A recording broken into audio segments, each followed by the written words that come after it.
Saudara-saudara, kita berjumpa lagi. Kita masih membahas tentang rahmatan lil alamin. Kalau sebelumnya kita membahas tanda kutip rahmatan lil alamin versi kapitalis dan rahmatan lil alamin versi sosialis, sekarang kita akan membahas rahmatan lil alamin versi Islam. Kita ingat bahwa di dalam rahmatan lil alamin versi kapitalis, mereka menawarkan pola pandang liberalisasi, dan di dalam sistem sosialis mereka menawarkan komunisme. Dan ini tentu berbeda dengan konsep Islam, karena Islam melihat dari sisi teosentrik. Teosentrik sendiri merupakan suatu paham yang berpendapat bahwa kekuatan utama atau kausa prima terdapat pada Tuhan semesta alam, dan manusia hanya khalifah fil ard di muka bumi yang harus tunduk dengan ketentuan Tuhan yang diwahyukan di dalam kitab suci serta ajaran yang disampaikan oleh Rasulullah Shallallahu Alaihi Wasallam. Oleh karena itu, di dalam tindakan manusianya harus mengacu kepada asas ketuhanan. Dengan pola pandang ini, maka saya berpendapat bahwa sistem Islam itu jauh lebih tua dan jauh lebih lengkap dibanding dua paham sebelumnya. Karena apa? Karena di dalam Islam meliputi wilayah sakral dan profan, wilayah gaib dan konkret, meliputi akal dan hati, yang ini menjadi lengkap, yang tentunya berbeda dengan dua sistem di atas, yaitu kapitalis dan sosialis, yang cenderung sebatas pada hal-hal yang bersifat positivistik, materialistik belaka. Kalau kita tinjau secara manajerial, pendekatan teosentris ini justru menunjukkan keunggulannya.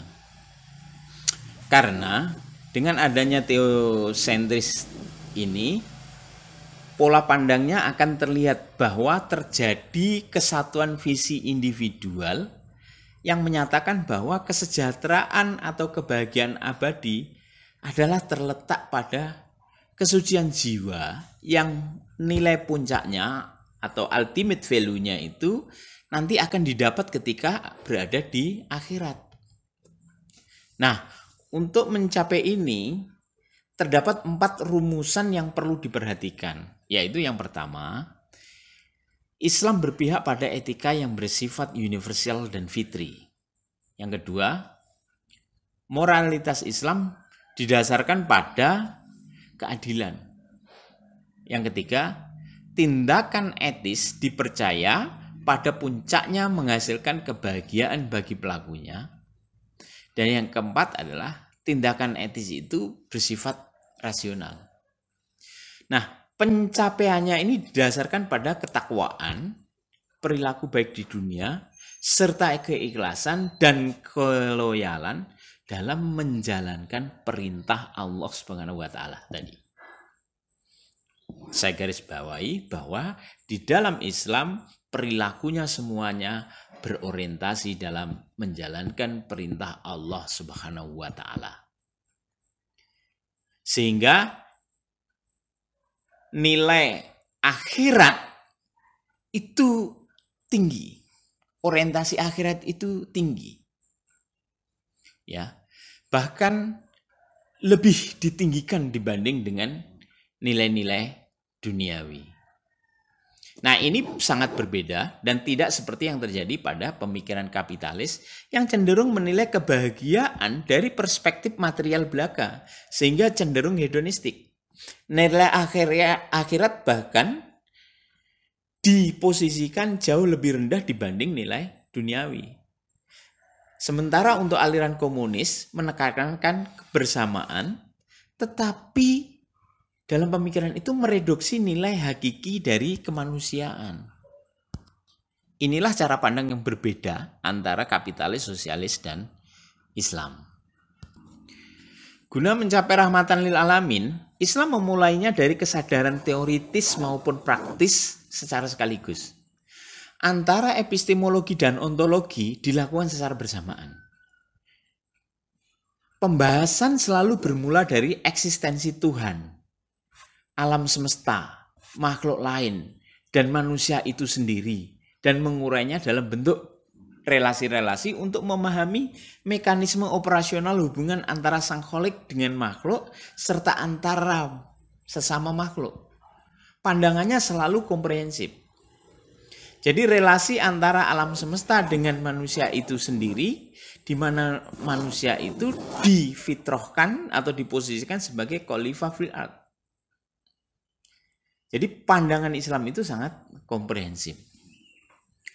Nah, hubungan yang komprehensif ini dalam pemikirannya Al-Farabi diibaratkan sebagai hubungan antara jagat kecil atau mikrokosmos atau al-alamul shogir, dalam ini adalah manusia, dengan alam semesta atau al-alamul kabir. Alam semesta disebutkan sebagai cerminan Allah dan manusia sebagai cerminan dari alam semesta. Dari memahami hubungan ini, maka akan diketahui replika mekanisme operasional alam semesta. Yang kemudian diketahui bahwa yang dominan mengendalikan yang di bawahnya. Kondisi inilah yang melatar belakangi pembentukan sistem kehidupan di dalam Islam. Nah, kristalisasi pemikiran Farabi ini mewujud di dalam sistem kepemimpinan, sistem manajerial kenegaraan, sistem perpolitikan, serta sistem tata krama di dalam Islam. Misalnya begini, dalam hal kepemimpinan, Al-Farabi menggolongkan manusia ke dalam 3 segi kapasitas untuk memimpin. Yang pertama adalah kapasitas untuk memandu dan menasihati. Yang ini merupakan penguasa tertinggi. Yang kedua adalah kapasitas memimpin dan sekaligus dipimpin. Ini merupakan penguasa subordinate.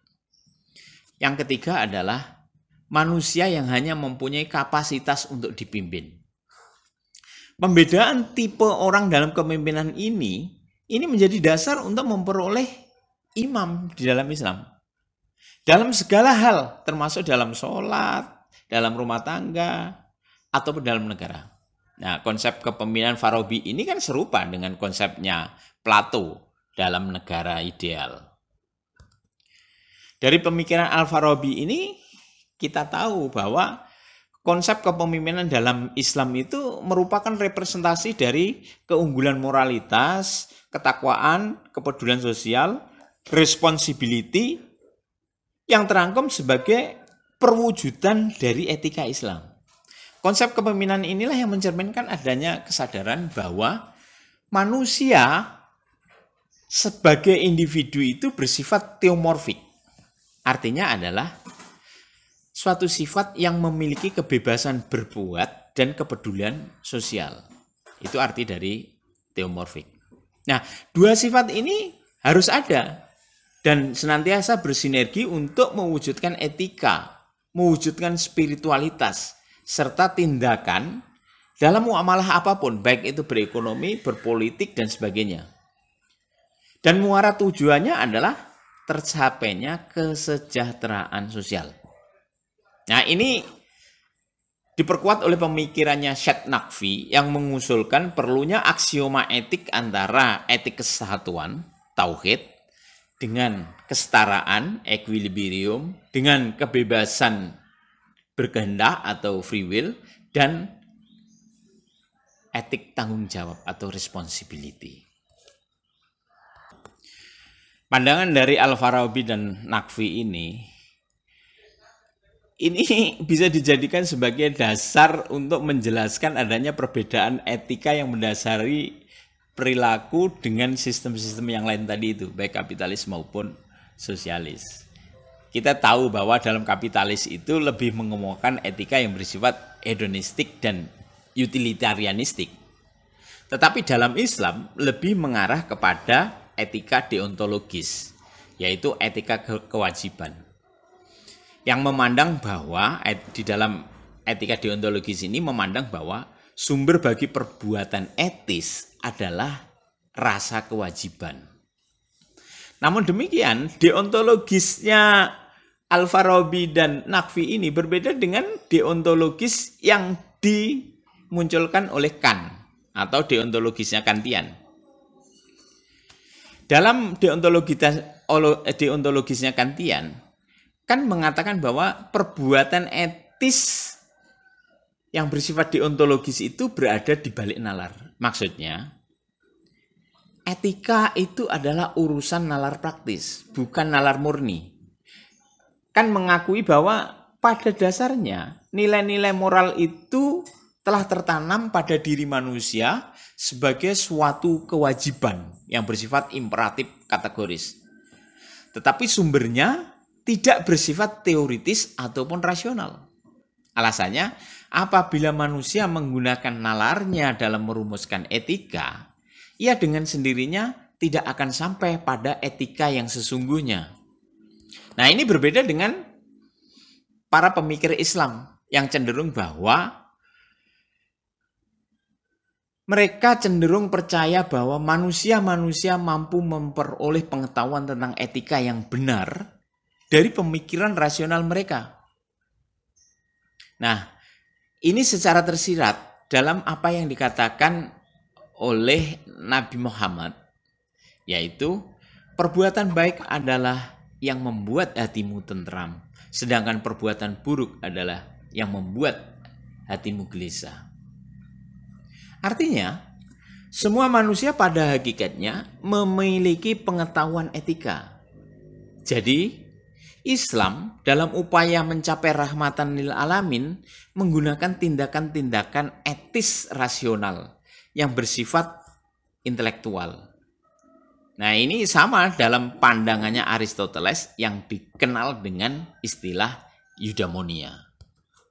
Saudara-saudara, kalau kita cermati apa yang digagas oleh para pemikir-pemikir Islam setelah Nabi Muhammad SAW ini, inti pemikiran mereka merupakan bagian dari keseluruhan konsep tentang rahmatan lil alamin yang digagas oleh Nabi. Nah, gagasan Nabi untuk pencapaian rahmatan lil alamin ini tidak bersifat teoritik belaka, namun bersifat praktis sekaligus. Yang dengan menempatkan umat Islam itu atau umat Muslim itu sebagai counterpart untuk mewujudkan rahmatan lil alamin itu. Kalau kita rumuskan dalam pandangan manajerial, rahmatan lil alamin ini merupakan visi utama. Dan visi utama ini akan dicapai melalui misi. Ada 5 misi di dalam Islam, yaitu syahadat, sholat, zakat, puasa, haji, yang terkenal dengan rukun Islam. Nah, syahadat ini merupakan representasi dari kesatuan persepsi, dan sholat merupakan representasi dari kepedulian diri pribadi, zakat merupakan representasi dari kepedulian sosial, puasa merupakan representasi dari loyalitas, dan haji merupakan representasi dari penambahan wawasan. Kelima-limanya ini saling integratif dan komprehensif yang harus ditetapkan secara teoritik maupun secara praktis untuk mencapai rahmatan lil alamin. Sehingga untuk mencapai rahmatan lil alamin, kita perlu memperkuat 5 elemen dan mengintegrasikannya untuk menjadi satu kekuatan utama. Jadi wajar saja kalau 5 elemen itulah yang kemudian menjadi misi di dalam Islam. Mewujudkan rahmat lil alam, mewujudkan 5 rukun Islam di dalam kehidupan keseharian kita, itu berarti kita sudah bertindak untuk berupaya mencapai kondisi rahmatan lil alamin. Oleh karena itu, syahadat, sholat, zakat, puasa, dan haji, kelima-limanya adalah merupakan misi untuk mencapai visi utama, yaitu rahmatan. Visi utama dalam Islam yaitu rahmatan lil alamin. Penjelasannya begini, syahadat ini disebut sebagai penyatuan persepsi atau unity of perception. Karena apa? Dengan bersyahadat, maka semua orang Islam, semua Muslim menyatakan bahwa tiada Tuhan selain Allah dan Nabi Muhammad adalah Rasul utusan Allah. Muslim dimanapun akan mengakui ini. Inilah yang disebut dengan unity of perception. Jika elemen syahadat ini telah melembaga, maka akan menentukan kualitas elemen kedua, yaitu sholat. Karena sholat merupakan pengakuan ketertundukan manusia terhadap Tuhannya, yang dilakukan dengan ungkapan penyerahan diri secara total, pengagungan atas kemahakuasaan Allah, diikuti dengan bersujud, meminta ampunan terhadap Tuhan. Salat ini menjadi sebuah elemen yang sangat penting dan terangkai dalam misi karena merupakan refleksi diri yang bertujuan untuk adanya kepedulian akan diri pribadi, yang meliputi kebersihan jiwa dan kemampuan kepribadian. Kematangan dalam kepedulian akan diri sendiri ini menentukan elemen ketiga tentang zakat. Secara garis besarnya, zakat adalah merupakan suatu ajaran berbagi atas sebagian nikmat yang telah diraihnya. Zakat ini mempunyai tujuan untuk memperkuat dimensi sosial, yaitu kepedulian sosial, terutama kepada pihak-pihak yang kurang mampu, yang perlu mendapatkan bantuan, yang di dalam Al-Quran dijelaskan dalam 8 asnaf itu. Nah, syahadat, sholat, zakat itu kemudian akan menentukan kualitas dari puasa. Puasa yang merupakan elemen keempat di dalam rukun Islam merupakan ajaran untuk mengendalikan hawa nafsu yang dilakukan dengan kegiatan untuk melatih pengendalian hawa nafsu, terutama nafsu dasar atau basic instinct yang terdiri dari makan, minum, aktivitas seks, berbuat maksiat, jahat, dan perilaku destruktif lainnya. Nah, puasa merupakan loyalitas, cerminan dari loyalitas. Karena sifat ibadah puasa ini merupakan ibadah yang bersifat privat. Sebagai contohnya, khusus untuk makan, minum, seks di dalam bulan Ramadan dilarang untuk dilakukan pada siang hari. Dan manusia yang berpuasa rela melakukan itu. Karena apa? Karena loyal terhadap ajaran-ajaran Tuhan. Loyal mengimplementasikan ajaran Tuhan. Puncak dari loyalitas di dalam Islam itu terimplementasi dalam haji, direpresentasikan dalam haji. Karena haji merupakan suatu aktivitas penyerahan diri secara total terhadap Tuhan yang dilakukan di suatu tempat yang telah dijanjikan, berlaku secara universal untuk seluruh insan di dunia, berinteraksi dengan seluruh muslim di dunia dari berbagai mazhab, dari berbagai bahasa dan adat istiadat, juga dari berbagai perilaku. Nah, pertemuan-pertemuan ini bertujuan untuk meningkatkan wawasan, baik wawasan tentang peribadatan, tentang kehidupan, atau tentang perilaku. Dari sini semakin jelas bahwa kelima elemen tadi, syahadat, sholat, zakat, puasa, dan haji, merupakan elemen untuk mencapai kondisi rahmatan lil alamin. Nah, rahmatan lil alamin sendiri pada intinya adalah pesan dasar dari Al-Quran. Nah, indikator tercapainya rahmatan lil alamin adalah ketika amar ma'ruf nahi munkar itu tegak. Dalam konteks ini, kita mewujudkan perintah Tuhan, yaitu ajakan kepada yang ma'ruf dan khair. Antara ma'ruf dan khair ini, dua-duanya memiliki arti yang sama, yaitu kebaikan. Hanya saja, kalau khair itu kebaikan yang bersifat universal, sedangkan yang ma'ruf itu kebaikan yang bersifat kontekstual, terkait dengan ruang dan waktu.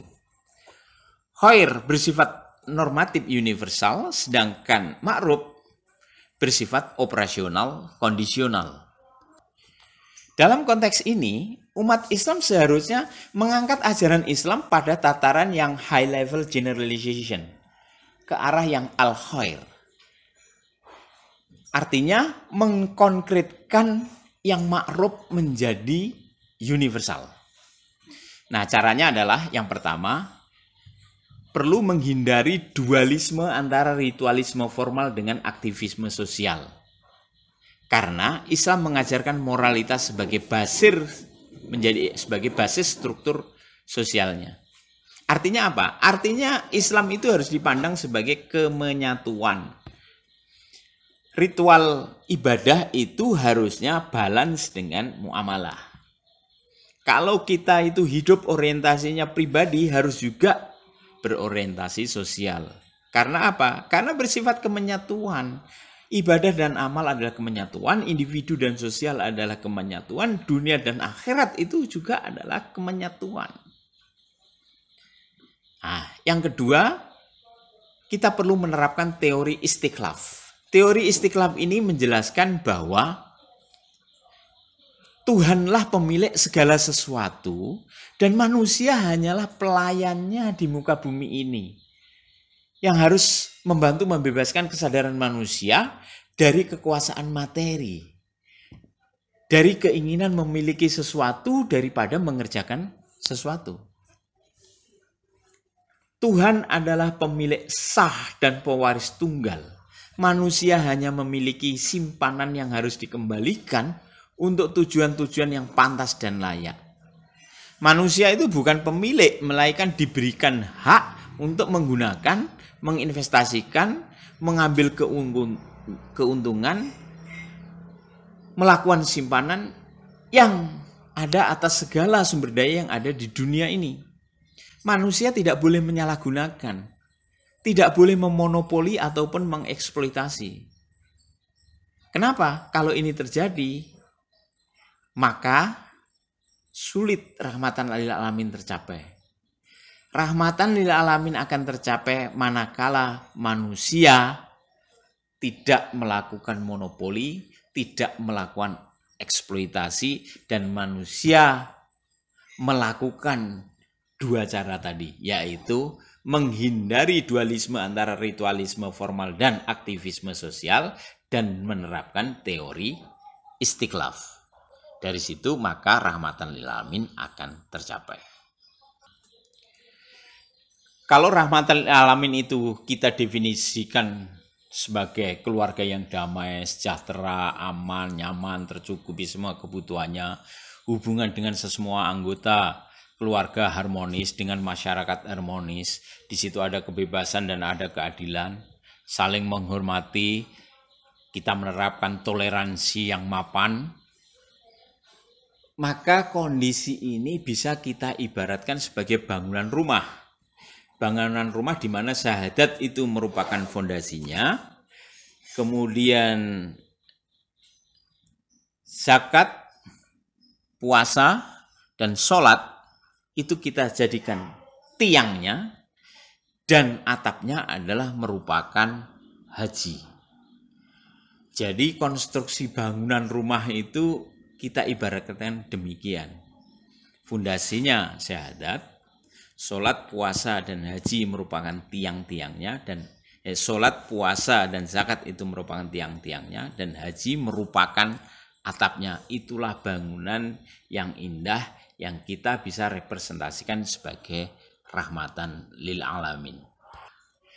Dari paparan yang singkat ini, kita bisa simpulkan bahwa Islam merupakan sebuah sistem yang sangat memungkinkan untuk mencapai kondisi rahmatan lil alamin, karena di dalam konstruksi ajarannya merupakan satu kemenyatuan antara material dan spiritual, antara individu dan sosial, antara ibadah dan muamalah, antara hati dan jiwa, antara fisik dan hati, dan lain sebagainya.